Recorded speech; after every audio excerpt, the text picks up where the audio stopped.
গল্প যৌনতা জীবনের সব কিছু না। গল্পের প্রথম থেকে শেষ অংশ। আজ আমি আমার স্বামী রাশেদকে কাজের মেয়েটার সাথে শারীরিক সম্পর্ক করার সময় দেখে ফেলেছি। শেষ রাতে কেন জানি ঘুম ভেঙে গিয়েছিল। দেখি পাশে রাশেদ নেই। ডাইনিং রুমে যেয়ে পানি খেলাম। কাজের মেয়েটা ডাইনিং আর রান্না ঘরের মাঝে ছোট একটা স্টোর রুমে থাকে। ওই রুমে লাইট ঝালানো দেখে কৌতূহলবশত উকি মেরেছিলাম। দেখি রাশেদ মেয়েটার উপর চেপে বসে আছে। বেচারা এতই ব্যস্ত ছিল যে আমার ডাইনিং রুমে লাইট ঝালানো, পানি ঢালা কিছুরই শব্দ পায়নি। ওকে কিছু বুঝতে না দিয়ে চুপচাপ বিছানায় এসে শুয়েছি। কাজ শেষ করে রাশেদও এসে শুয়েছে বিছানায়। ফজরের আজানের সময় আর থাকতে না পেরে উঠে দ্রুত ওয়াশরুমে গেলাম। হর হর করে বমি করে বেসিন ভর্তি করলাম। তারপর চোখে মুখে ঠান্ডা পানির ঝাপটা দিয়ে পরোটার জন্য ময়দা ছেনতে বসলাম আমি। সকালে ঘুম থেকে উঠে রাশেদ চানাস্তা খেয়ে সুন্দরভাবে বের হয়ে গেল। আমি কি করব কিছুই বুঝতে পারছি না। এই পরিস্থিতিতে অন্য কোনো মেয়ে হলে কি করতো আমি জানি না। হয়তো সবকিছু ছেড়ে ছুড়ে চলে যেত, কিন্তু আমি কার কাছে যাব? আমার তো কেউ নেই তেমন। মাকে হারিয়েছি জন্মের পরপরই, আর বাবাকে 5 বছর বয়সে। মামার বাড়িতে বড় হয়েছি আমি। তারা তো আমাকে বিয়ে দিয়ে আপদ বিদায় করেছে। রাশেদোরা অনেক বড়লোক, দুই ভাই ওরা। বনানীতে ওদের নিজেদের ফ্ল্যাট। ইম্পোর্ট এক্সপোর্টের ফ্যামিলি বিজনেস ওদের। আমার শ্বশুর শাশুড়ি দুইজনেই কে থাকেন, রাশেদের বড় ভাই ভাবি সহ। ওনারা সবাই ওখানেই সেটেলড। রেস্টুরেন্টের বড় ব্যবসা ওইখানে। বাংলাদেশের ব্যবসাটা রাশেদই দেখে। আমার শ্বশুর শাশুড়ি অনেক কম আসেন দেশে। শেষবার এসেছিলেন আমার আর রাশেদের বিয়ের সময়, বছর 2 আগে। আর রাশেদের ভাই ভাবি তো আসেনি না বলতে গেলে। ওনাদের সামনাসামনি দেখি নাই কোনো দিন। ভিডিও কলে কথা বলেছি শুধু। আমি রাশেদের দ্বিতীয় স্ত্রী। প্রথম স্ত্রী বিয়ের 3 মাসের মাথায় চলে যায়। আমার শ্বশুর শাশুড়ি আমাকে নিজেরা পছন্দ করে বউ বানান। বিয়ের সময় বুঝিনি, আমার মতো সাধারণ অনাথ কম লেখাপড়া জানা একটা মেয়েকে বাড়ির বউ বানাতে এত আগ্রহ কেন তাদের। এখন বুঝি, যাতে আমি তাদের লম্পট ছেলের সব কুকীর্তি মুখ বুজে সহ্য করি। ছেলের প্রথম বউয়ের মতো সংসারের মুখে লাথি মেরে চলে যেতে না পারি, সেই জন্য আমাকে বউ বানানো। রাশেদের চরিত্র যে খারাপ সেটা বিয়ের কিছুদিন পর থেকেই বুঝতে পারি। রাশেদ মাঝে মাঝে ঢাকার বাইরে যেত, ব্যবসার কাজ বলে। অচেনা নম্বর থেকে আমার কাছে ফোন আসতো। রাশেদ নাকি ওর সুন্দরী পিয়েকে নিয়ে রিসোর্টে গেছে।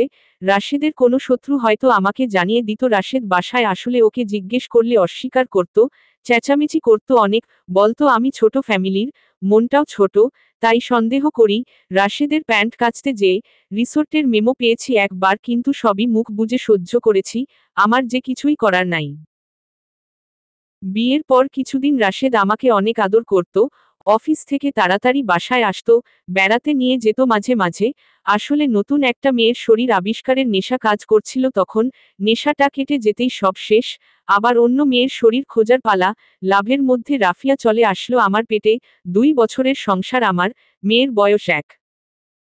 এতদিন তো তাও কিছু চোখে দেখিনি, কিন্তু কালকের ঘটনাটা সবসময় চোখের উপর ভাসছে। গা গুলিয়ে যাচ্ছে শুধু। বমি উঠে আসছে পেট থেকে। এতটা নিচে নামতে পারে রাশেদ, কেন জানি বিশ্বাস হচ্ছে না। দুপুরে ভাত খাবার পরে রাফিয়া ঘুমিয়ে গেলে শুয়ে শুয়ে চিন্তা করছিলাম, কি করতে পারি আমি। 1. মামামামিকে সব কিছু জানানো, কিন্তু কোন লাভ নেই। এর আগেও বলেছিলাম। ওদের উত্তর হলো পুরুষ মানুষের একটু আধটু দোষ থাকেই, মানিয়ে নিতে হয়। 2. শ্বশুর শাশুড়িকে জানানো। কি হবে জানিয়ে, একই কথা বলবে। বিয়ের পরপর সব বলতাম, ওদের উত্তর অ্যাডজাস্ট করে নাও। 3. পুলিশের কাছে যাওয়া, কি লাভ, রাশেদ টাকা দিয়ে সব ম্যানেজ করে নিবে। 4. রাশেদকে ডিভোর্স দিয়ে চলে যাওয়া, কিন্তু কোথায় যাব আমি? লেখাপড়াও তো অতটা জানি না, যে ভালো কোনো চাকরি জোগাড় করে নিব। 5. নিজেও রাশেদের মতো পরকীয়া শুরু করে দেয়া, তাতে কি লাভ? মনে শান্তি আসবে না, মন কিছুতেই সায় দিবে না।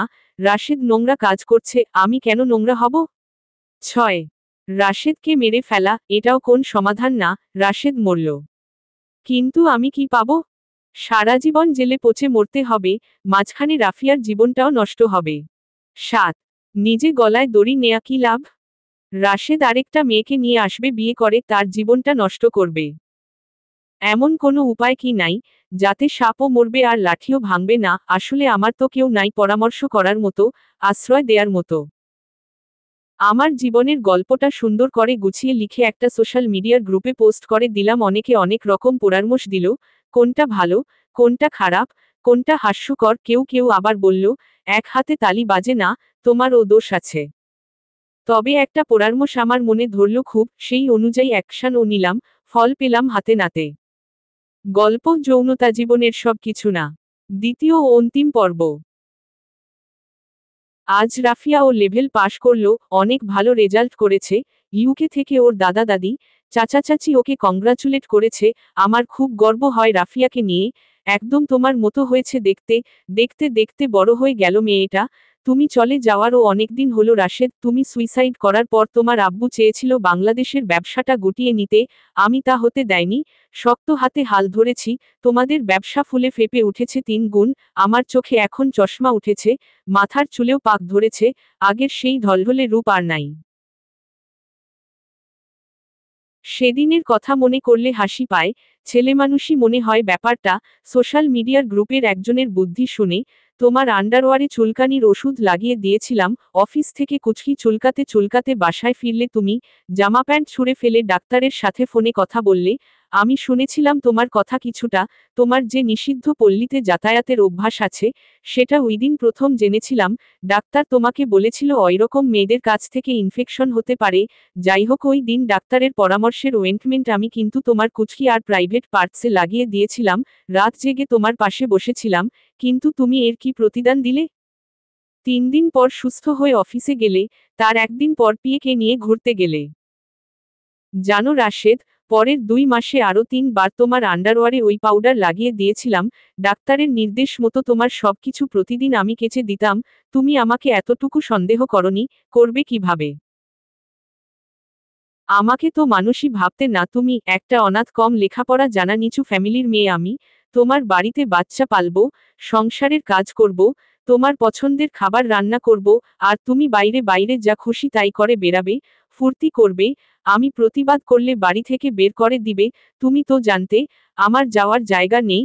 আমি ফিরে আসবো তোমার কাছে। আমি তোমার খেলার পুতুল, কিংবা পোষা কুকুরও বলতে পারো। সব সময় তোমার সেবা করে যাব। তোমার সব অপকর্ম মুখ বুজে সয়। সেই মেয়ে যে অত্যন্ত সুকৌশলে তোমার সাথে এমনটা করবে সেটা তোমার চিন্তাতেও আসেনি। তাছাড়া তোমার মনে ভয় ছিল রাশেদ, এখানে সেখানে কম জায়গার, কম মেয়ের সাথে তো তুমি শুয়ে বেড়াওনি। বাসার কাজের মেয়েটাও তোমার হাত থেকে রেহাই পেল না। এদের কারো কাছ থেকে ইনফেকশন তোমার হতে পারে এই ভয়টা তোমার ছিল। তোমার কুচকি থেকে শুরু করে ওই জায়গাগুলো লাল হয়ে ঘা হয়ে গিয়েছিল। পরে আর আন্ডারওয়্যার পরতে পারতে না তুমি।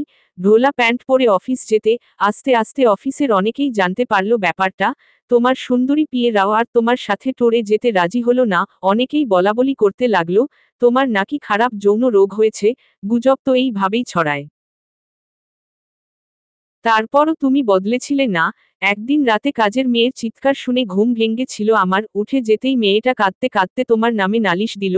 ও তো জানতো তোমার খারাপ অসুখ। ওই রাতে খুব লজ্জা পেয়েছিলে তুমি। পরের দিন সকালে এসে তুমি আমার কাছে হাত পা ধরে মাপ চাইলে। ওই দিন বিকালে রাফিয়াকে নিয়ে মার্কেটে যাচ্ছিলাম। কাজের মেয়েটা এসে বলল, ওর তোমার সাথে একা বাসায় থাকতে ভয় লাগে, ওকেও সাথে নিয়েছিলাম। সব দেখে শুনে শুকনো মুখ করে বসেছিলে তুমি। আমাকে বললে, তাড়াতাড়ি ফিরো। ওইটাই তোমার সাথে আমার শেষ কথা ছিল রাশেদ। আমি সেটা ভাবিনি কখনো। মার্কেট থেকে ফিরে তোমার কোনো সাড়া না পেয়ে দারোয়ান ডেকে দরজা ভেঙে ফ্যানের সাথে ঝুলতে থাকা তোমার প্রাণহীন দেহটা দেখে চিৎকার করে উঠেছিলাম। মাঝে মাঝে খুব জানতে ইচ্ছা হয় রাশেদ, কি সুখ পেতে তুমি ওই সব মেয়েদের কাছ থেকে? আমি তো অনেক সুন্দরী ছিলাম। রাফিয়ার মতো ফুটফুটে একটা মেয়ে ছিল আমাদের, ওদের সাথে শোয়ার সময়। আমার না হোক, রাফিয়ার মুখ কি তোমার চোখে ভেসে উঠত না রাশেদ? জানো রাশেদ, আমি এখন আর কম লেখাপড়া জানা মেয়ে না। ব্যবসা সামলানো, রাফিয়াকে মানুষ করার পাশাপাশি উন্মুক্ত বিশ্ববিদ্যালয় থেকে মাস্টার্সটাও কমপ্লিট করে ফেলেছি। কাজের পাশাপাশি প্রচুর বই পড়ি। বাসায় একটা ছোট একটা লাইব্রেরিও দিয়েছি। যে সোশ্যাল গ্রুপটাতে তোমার আমার কথা প্রথম লিখেছিলাম, ওই গ্রুপে লেখালেখি করি নিয়মিত। আমি একটা ছোট্ট এনজিও খুলেছি রাশেদ।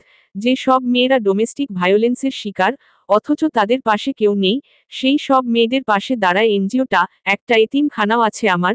গোটা 50 এতিম শিশু থাকে সেখানে।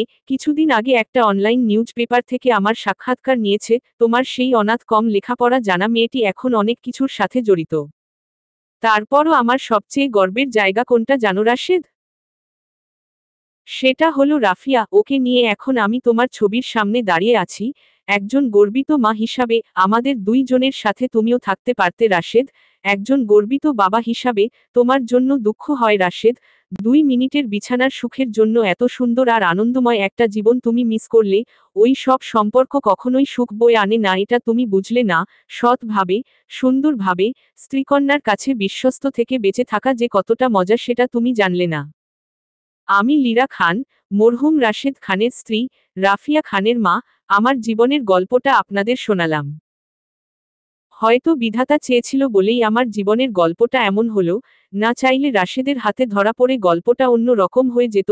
এমন হাজারো লীরা সমাজের আনাচে কানাচে রাশেদ নামের পাপের বোঝা কাঁধে নিয়ে, দীর্ঘ নিঃশ্বাস হাসি দিয়ে ঢেকে নিরাপত্তার উষ্ণতা দিয়ে ঢাকছে যন্ত্রণা।